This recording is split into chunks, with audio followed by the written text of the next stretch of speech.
પ્રધાનમંત્રી શ્રી નરેન્દ્ર મોદી કેરળમાં 8,800 કરોડના મૂલ્યના વિંઝિંજામ આંતરરાષ્ટ્રીય બંદરને રાષ્ટ્રને સમર્પિત કર્યું.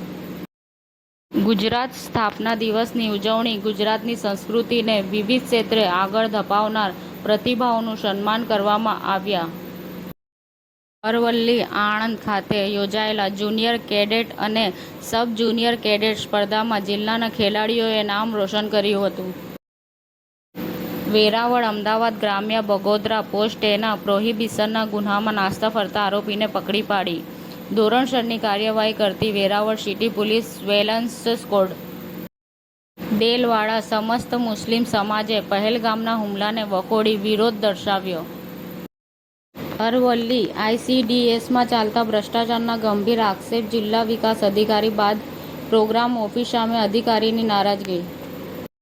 મુખ્યમંત્રી શ્રી ભૂપેન્દ્ર પટેલ ગુજરાત સ્થાપના દિવસ નિમિત્તે યોજાયેલા સાંસ્કૃતિક કાર્યક્રમમાં ઉપસ્થિત રહ્યા હતા. નેશનલ હેરાલ્ડ દિલ્હી કોર્ટે સોનિયા અને રાહુલ ગાંધીને ઈડી ચાર્જશીટ પર નોટિસ ફટકારી. કમલ હસનની ફિલ્મ ઠગ લાઇફના AR રહેમાનના ટ્રેન્ડિંગ લગ્ન ગીત ચિંગુજાનું હવે ગુજરાતી દર્શકો માટે હિન્દી વર્ઝન રિલીઝ કરવામાં આવ્યું. મોટોરોલાએ ખરા ફ્લેગશિપ AI અનુભવ સાથે ભારતમાં એજ 60 પ્રો લોન્ચ કર્યો. સમાચાર ટુડે ન્યૂઝ ચેનલની ટીમ અને જે સત્ય છે તે જ બતાવશે. આપ જોતા રહો સમાચાર ટુડે ન્યૂઝ ચેનલ. ગુજરાતની ધરતીનું ગુજરાતીઓ માટે જ, એટલે કે સમાચાર ટુડે ન્યૂઝ.